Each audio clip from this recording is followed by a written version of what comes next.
जो अब नागा साधु बनकर भीख मांग रहा था, से उनका सामना हुआ। इसके बाद डीएम मैडम ने जो किया उसे सुनकर आप होश उड़ जाएंगे। ये घटना है उत्तर प्रदेश के प्रयागराज की, जहां एक निम्न मध्यम वर्गीय परिवार में एक बेटी जन्म हुआ था।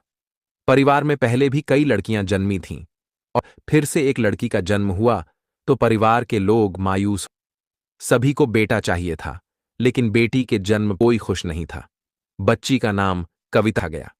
कविता के पिता का नाम दीनदयाल और मां का नाम सवित्री था। कविता बचपन से ही पढ़ाई में बहुत होशियार थी। वह प्रयागराज के ही एक सरकारी स्कूल में पढ़ाई करती थी और हमेशा अपनी कक्षा में सबसे ज्यादा अंक लाकर पास होती थी। उसके स्कूल के शिक्षक अक्सर उसके माता पिता से कहते थे कि उनकी बेटी बहुत होशियार है, का भविष्य उज्ज्वल है। वे उन्हें सलाह देते थे कि कविता को आगे पढ़ाएं ताकि वह एक कर सके। लेकिन उसके पिता हमेशा कहा कर, यह तो एक लड़की है, इसे क्या आगे पढ़ाना, यह पढ़ लिख कर क्या करेगी, इसे तो ससुराल चूल्हा चौका ही संभालना पड़ेगा, इसलिए इसे पढ़ा की कोई जरूरत नहीं है। पर उसकी मां पित्री अपने पति से लड़ाई झगड़ा करके कविता को हमेशा पढ़ाती थी। धीरे धीरे समय बीत रहा था और अब कविता 10वीं कक्षा में पढ़ कर रही थी। उसकी उम्र लगभग 16 साल थी। तभी समाज कुछ लोग कविता के लिए रिश्ता लेकर उसके माता पिता और दादा दादी के पास आए। यह सुनकर कविता बहुत दुखी हो गई, क्योंकि उसकी उम्र अब सिर्फ 16 साल थी। लेकिन उसके पिता दीनदयाल बहुत खुश थे कि लड़के वाले एक अमीर खानदान से थे। वे चाहते थे कि जल्दी से कविता की शादी करके इस जिम्मेदारी से मुक्त हो जाएं। कविता के दादा दादी इस रिश्ते के लिए तैयार हो गए, लेकिन उसकी मां सवित्री अब उदास थीं। सबने बिना कविता की रजामंदी पूछे और उसकी पसंद नापसंद जाने बिना ही इस रिश्ते के लिए हां कर दी। लड़के की उम्र करीब 19 साल थी, जबकि की सिर्फ 16 साल। जब कविता को पता चला कि उसकी शादी के लिए रिश्ता तय कर गया है और कुछ दिनों में उसकी शादी होने वाली है, तो वह बहुत दुखी हो गई। उस मां से कहा, मां, मुझे आगे पढ़ाई करनी है, मुझे अभी 11वीं की परीक्षा भी देनी है, मैं आगे पढ़ना चाहती हूं, मुझे शादी नहीं करनी है। लेकिन उसकी मां सवित्री भी क्या कर सकती थी? वह भी अपने सास ससुर और पति के आगे एक दिन उन्होंने अपने पति दीनदयाल से कहा, अभी कविता शादी नहीं करना चाहती, उसे पढ़ाई करने दीजिए, इसकी शादी हम बाद में करवा देंगे। ये सुनकर दीनदयाल बहुत गुस्से में आ गए। उन्होंने सवित्री को खूब मारा और प्रताड़ित किया, कहते हुए, तू ही इस लड़की को बिगाड़ रही है। बड़ी होकर यह किसी लड़के के साथ भागकर शादी कर लेगी और मेरा नाम में डूबा देगी। इससे अच्छा है कि मैं अभी इसकी शादी करके इस समस्या से छुटकारा पा लूं। कविता बहुत दुखी हो गई। अपनी मां को मार खाते हुए देखकर वह भी पिघल गई और के लिए हां कर दी। इसके बाद उसकी 10वीं की परीक्षा हुई, जिसमें वह अच्छे नंबरों से पास हुई। अब उसकी शादी की तारीख पास आ गई और उसे यह बाल विवाह करना पड़ा जो वह नहीं चाहती थी। अगले दिन कविता ने अपने पति से बात करने की कोशिश की, लेकिन उसका पति न तो उसकी ओर देखता था, ही उसके करीब आता था। शादी के बाद भी दोनों के बीच दूरियां बनी रहीं। सास ससुर और घर के अन्य लोगों की सेवा करती थी। वह सुबह जल्दी उठकर खाना बनाती, घर की सफाई करती और धीरे धीरे उसके सास ससुर भी उसे प्रताड़ित करने लगे। आए दिन वे उसे ताने मारते और ढेर सारा काम करवाते। अब उसका पति भी धीरे धीरे प्रताड़ना में शामिल हो। वह रोज रात को शराब पीकर आता और कविता को परेशान करता और बिना कित के शोषित करता और परेशान करता था। कविता धीरे धीरे बहुत ज्यादा परेशान हो रही। एक दिन वह अपने माता पिता के घर जाती है, जहां वह अपनी मां और अपने पिता अपने साथ हो रहे अत्याचार के बारे में बताती है। लेकिन उसके पिता उसका साथ नहीं देते हैं। जैसा तेरे सास ससुर कहें तू वैसा ही कर, अपने पति से ज्यादा मत किया कर। ऐसा कहकर वे कविता को ससुराल वापस भेज देते हैं। अब न तो उसके सहायता करते हैं और न ही कोई उसका पक्ष लेता है। ससुराल उसका पूरी तरह से नरक बन चुका। एक दिन कविता की मुलाकात उसकी सहेली सरोज से होती है। सरोज कहती है, 10वीं का रिजल्ट आ गया है और तूने पूरे बोर्ड में सबसे ज्यादा नंबर लाकर टॉप किया है। यह सुनकर कविता खुश तो होती है, लेकिन मायूस भी हो जाती है और अपनी सहेली ने फूट फूट कर रोने लगती है। सरोज पूछती है, क्या हुआ? तूने पूरे प्रदेश में टॉप किया है, फिर तू रो क्यों रही है? तू, कविता अपनी आप बीती बताती है और मुझे तो आगे पढ़ाई करनी है और एक बड़ा अधिकारी बनना है, लेकिन मेरे ससुराल वाले मुझ करते हैं, मुझसे खूब काम करवाते हैं और मेरा पति मुझे रोज रात को मारता है, खूब मेरी है। ये सुनकर सरोज भी रोने लग जाती है और कहती है, तू कब तक इस नरक में रहेगी? एक ना एक दिन तुझे इससे बाहर आना ही पड़ेगा, वरना तू इसी तरह जीते जी मर जा। एक दिन तुझे हार्ट अटैक आ जाएगा। इससे अच्छा है कि तू अपनी पढ़ाई जारी रख और 11वीं की परीक्षा दे, और आगे तू 12वीं भी कर और आगे जाकर एक बड़ी अफसर बन। ऐसे ही इस नरक में रहेगी तो अपनी पूरी जिंदगी कैसे बिताएगी? सरोज काफी उत्साह बढ़ाती है और कहती है, तू आगे पढ़ाई कर, तेरे बहुत बड़े सपने थे, आखिर क्या हुआ तेरे उन सपनों का? इसके बाद गहरी सोच में पड़ जाती है। थोड़ा समय आगे बढ़ता है, लेकिन सरोज की बातें कविता के दिमाग में गहराई से बैठ जाती हैं। इसके बाद कविता के दिमाग में कई तरह के विचार, और एक दिन वह अपने ससुराल को छोड़कर भागने का ठान लेती है। एक रात वह अपने कुछ गहने जो उसके माता पिता ने उसे दिए थे लेकर छोड़ देती है और बस पकड़कर दिल्ली चली जाती है। वहां उसकी एक सहेली रहती थी। दिल्ली में ही रहकर अपनी आगे की पढ़ाई पूरी करने लगती है। कविता दिल्ली के एक सरकारी स्कूल ला लेती है, जहां वह अपनी 11वीं की परीक्षा देती है और 12वीं में भी दाखिला मिल जाता है। वह छात्रवृत्ति के आधार पर अपना दाखिला लेती है और अपनी दोस्त घर पर ही रहती थी। उसके पास कुछ पैसे और गहने भी थे, जिससे उसका गुजारा चलता था। धीरे समय आगे बढ़ता है। उसके माता पिता और ससुराल वाले कविता को ढूंढ हार मान चुके थे। उधर कविता अपनी आगे की पढ़ाई जारी रखती है। साथ वह 12वीं कक्षा में भी अच्छे नंबरों से पास हो जाती है। इसके बाद उसके अच्छे आधार पर उसे एक अच्छे कॉलेज में एडमिशन मिल जाता और वह बीए की परीक्षा में भी काफी अच्छे नंबर लाकर पास होती है और अपना नाम रोशन करती है। उसका लक्ष्य आगे एक बड़े अफसर बनने का था। एक दिन उसके कॉलेज में मैडम आती हैं। कलेक्टर मैडम अपने भाषण में अपने जीवन के संघर्षों को सबों के साथ साझा करती हैं। कविता कलेक्टर मैडम की कहानी सुनकर प्रभावित होती है और वहीं से कलेक्टर बनने की प्रेरणा पाती है। कविता उसी दिन कि वह भी एक दिन कलेक्टर बनेगी, लेकिन उसे यह समझ नहीं आ रहा था कि आखिर कलेक्टर बनने के लिए क्या करना पड़ता है, बारे में जानकारी नहीं थी। इसके बाद वह कलेक्टर मैडम का पीछा करती है। सौभाग्य से कलेक्टर मैडम की नजर कविता पर पड़ जाती है। वह कविता से कहती हैं, बेटा क्या हुआ? से देख रही हूं तुम मेरा पीछा कर रही हो। भाषण देते समय भी मुझे तुम्हारे अंदर तेज दिखाई दे रहा था। बोलो बेटा, क्या हुआ? कविता अपने जीवन की पूरी सच्चाई मैडम को बता देती है। वह कहती है, मेरा बाल विवाह हुआ है। मेरे ससुराल मुझे बहुत परेशान करते हैं। मेरा पति भी मुझे बहुत प्रताड़ित करता था।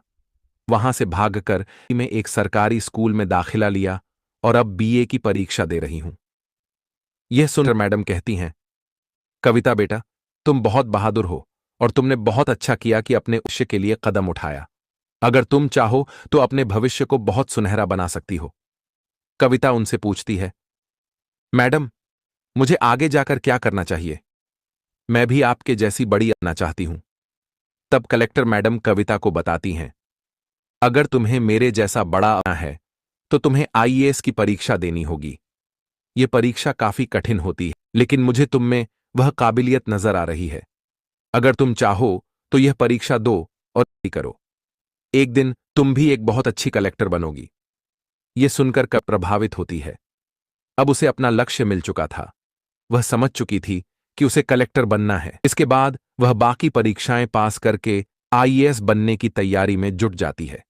कोचिंग सेंटर में दाखिला लेती है। उसके पास जो गहने पड़े थे उन्हें बेचकर वह अपना दाखिला।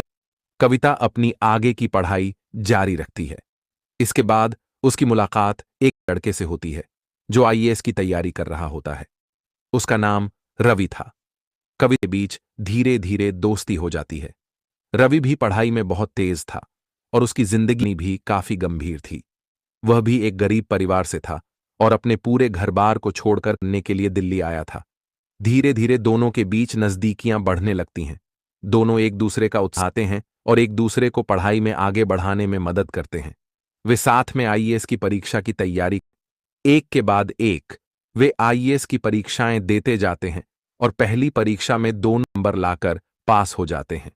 उनके अंदर काफी उत्साह था और दोनों मन लगाकर साथ में पढ़ाई कर रहे थे। जहां एक लड़का और एक लड़की होते हैं, वहां पर रिश्ता दोस्ती तक सीमित नहीं रहता। ये रिश्ता ए पर आकर आगे बढ़ ही जाता है। दोनों के बीच नजदीकियां और बढ़ती हैं और एक दिन रवि प्रपोज कर देता है। वह कहता है, कविता, मैं तुमसे बहुत प्यार करता हूं। कविता भी रवि से प्यार करती थी, लेकिन वह चाहकर भी उसे हां नहीं बोल पा रही थी, क्योंकि उसका लक्ष्य अभी कुछ और था, पति अभी भी जिंदा था। कविता कहती है, मैं शादीशुदा हूं। ही मैं अपने पति के साथ कभी भी नजदीक नहीं हुई हूं, लेकिन मैं तुमसे कुछ भी झूठ नहीं बोलना चाहती। सारी सच्चाई बताना चाहती हूं। मुझे तुम बहुत पसंद हो, लेकिन मेरा बाल विवाह हुआ है। पति को छोड़कर यहां आई हूं। रवि कहता है, मुझे तुम्हारे पास्ट से कोई लेना देना नहीं है। बहुत पसंद हो और मैं तुम्हारे साथ पूरी जिंदगी बिताना चाहता हूं। हम दोनों साथ में मिलकर कलेक्टर की आशा देंगे और साथ में कलेक्टर बनेंगे। इसके बाद कविता भी रवि को हां कर और दोनों एक दूसरे के और ज्यादा नजदीक आ जाते हैं। लेकिन कहते हैं ना, नजदीकियां बढ़ जाती हैं, वहां लक्ष्य छूट जाते हैं। और हुआ भी यही। धीरे धीरे रवि का मन हट रहा था, जबकि कविता का ध्यान अपने लक्ष्य पर केंद्रित था। वह अपनी तैयारी पूरी जोरों शोरों से कर रही थी, लेकिन रवि के मन में सिर्फ कविता के ही ख्याल थे। अब अगली परीक्षा आ चुकी थी। कविता ने अपना पेपर खूब अच्छे से दिया और रवि ने भी अपना पेपर दिया, लेकिन परिणाम उम्मीद के बिल्कुल उलट निकले। कविता अपनी परीक्षा में अच्छे नंबर हुई, जबकि रवि फेल हो जाता। यह देखकर रवि काफी ज्यादा दुखी हुआ। ने भी रवि से कहा, हम कुछ समय के लिए अब दूर रहेंगे, क्योंकि अगर हम दोनों ऐसे रहेंगे तो इसका असर हमारी पढ़ाई पर पड़ेगा और अब आखिरी पड़ाव आ चुका है। ने रवि की बात सुनी और खुशी के मारे उसकी आंखों में आंसू आ गए। उसने, तुम सच में मुझे ऐसा सुनाए हो? क्या मैंने सच में कलेक्टर बनने के लिए टॉप किया है? रवि हंसते हुए कहता है, हां, तुमने पूरे जिले में टॉप किया है और अब तुम्हें कलेक्टर बनने मिलेगा। मुझे खुशी है कि तुमने यह साबित कर दिया कि किसी भी मुश्किल को पार कर बड़े लक्ष्य को हासिल किया जा सकता है। कविता की आंखों में आंसू थे, लेकिन वह अपनों को छिपा नहीं पाई। उसने कहा, यह सब तुमसे मिले समर्थन, प्रेरणा और मेहनत के कारण हो सका। बिना तुम्हारी मदद के मैं यह रास्ता नहीं तय कर सकती थी। कविता दोनों एक दूसरे को देखकर मुस्कुराए।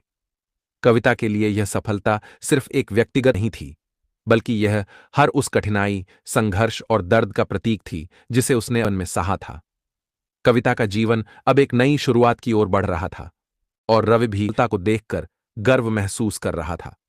अब दोनों जानते थे कि सफलता सिर्फ शिक्षा मेहनत से नहीं, बल्कि अपने सपनों के लिए लगातार लड़ने और हार न मानने से मिलती है। अगले कुछ दिनों में कविता का इंटरव्यू हुआ, जिसमें उसने शानदार प्रदर्शन किया और अपनी पूरी तैयारी को साबित किया।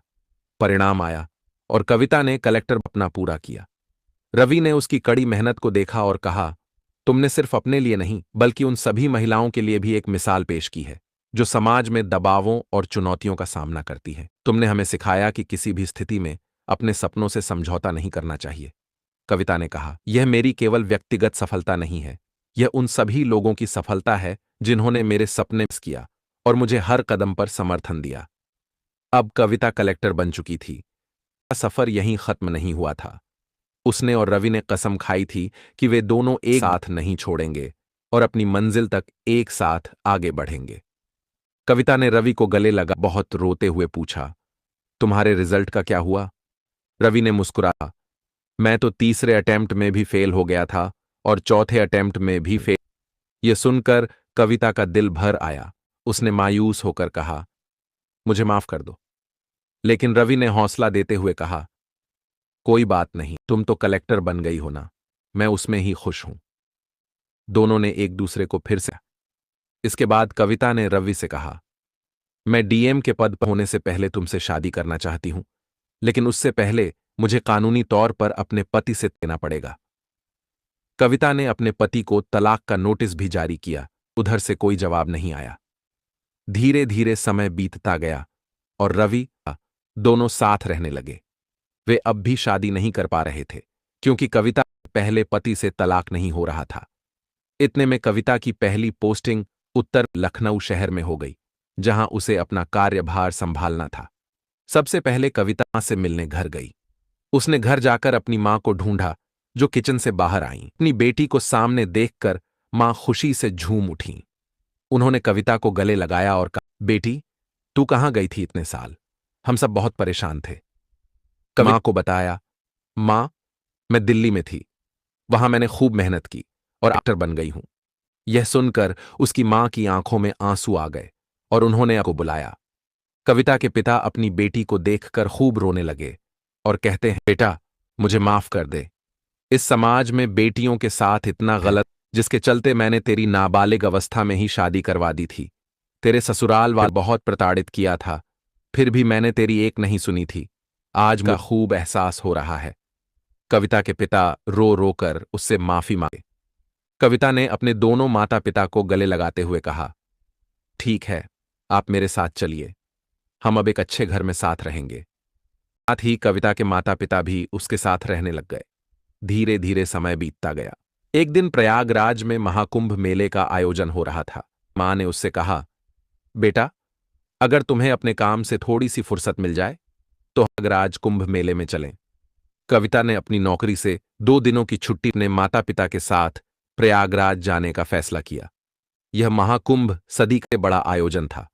वहां कुंभ मेले की रौनक अपने चरम पर थी और चमत्कारिक संतों की भीड़ से मेले का माहौल अद्भुत हो गया था।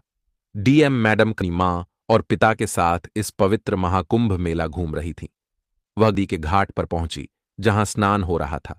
तभी अचानक एक नागा साधु आता है और कविता के पैर पकड़ने लग जाता है।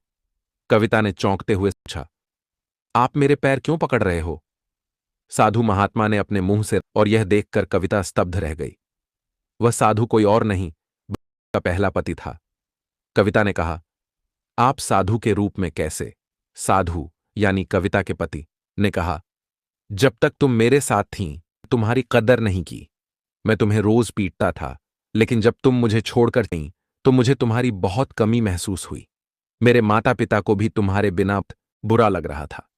धीरे धीरे मैं बहुत दुखी हो गया। मैंने तुम्हें खूब ढूंढने की कोशिश, लेकिन तुम नहीं मिली। मैंने एक अच्छी औरत को खो दिया था और बहुत ज्यादा दुखी हो गया था। कुछ सालों तक मैं इधर उधर पागलों की तरह घूमता रहा। इसके बाद मैंने निश्चय किया कि मैं अब संन्यास ले लूंगा, और तब मैंने साधु बनने का फैसला किया। यह सुनकर कविता पिता के होश उड़ गए। वह साधु रोते हुए बोला, मैंने तुम्हें खूब मारा था, किया था। मुझे माफ कर दो, मुझे माफ कर दो।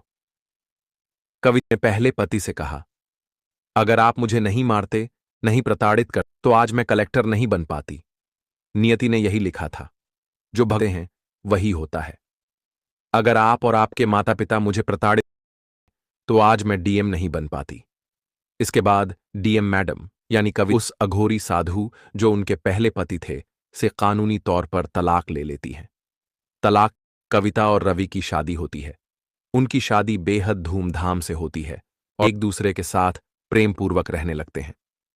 शादी के बाद कविता और रवि ने एक दूसरे के साथ मिलकर अपनी अपनी जिम्मेदारियों को बखूबी निभाया। कविता डीएम के पद पर रहते हुए समाज में कई सकारात्मक बदलाव लाए। उन्होंने महिलाओं और शिक्षा के लिए कई योजनाएं शुरू की, जिससे कई लड़कियों को अपने सपने करने का मौका मिला। रवि ने भी अपने कलेक्टर बनने के सपने को जीने का फैसला किया और कविता के समर्थन से एक बार फिर से परीक्षा के लिए शुरू की। इस बार रवि ने पूरी लगन और मेहनत से पढ़ाई की और वह भी कलेक्टर बनने में सफल हो गया।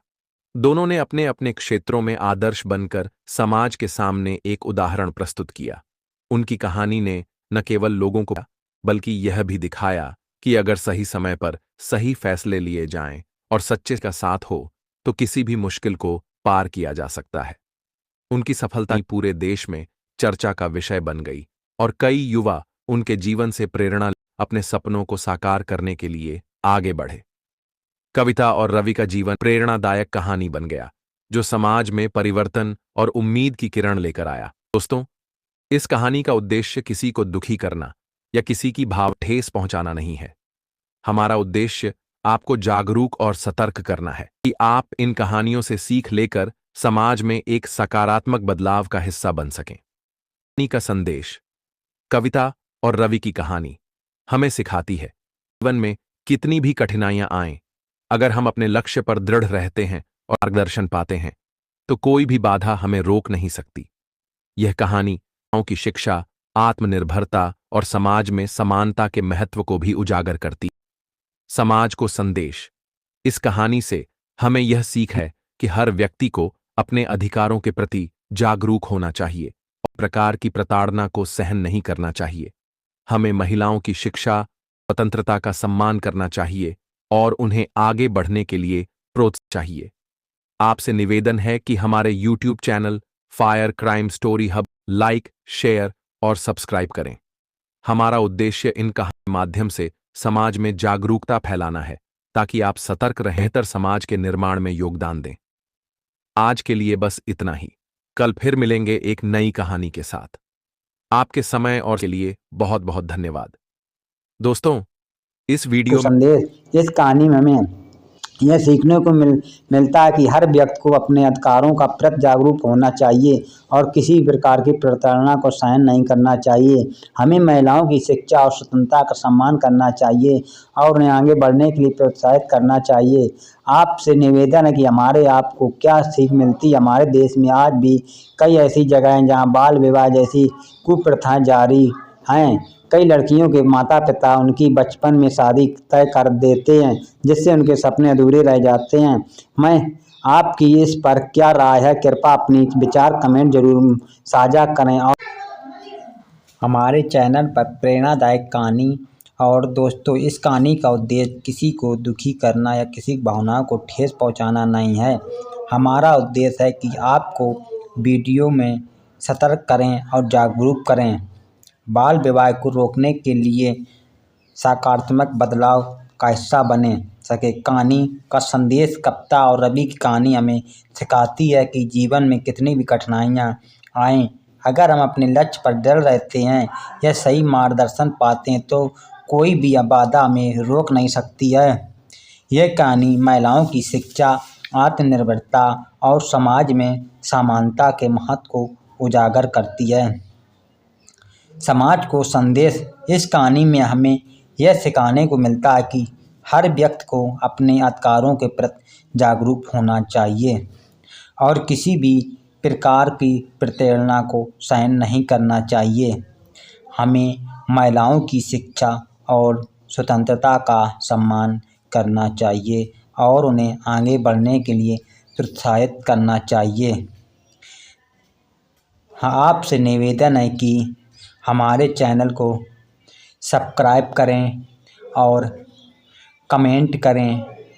जिस तरह से इस कहानी को मैंने आपको पहुंचाया, उसी तरह से अन्य कहानी को आपको मैं पहुंचाऊंगा।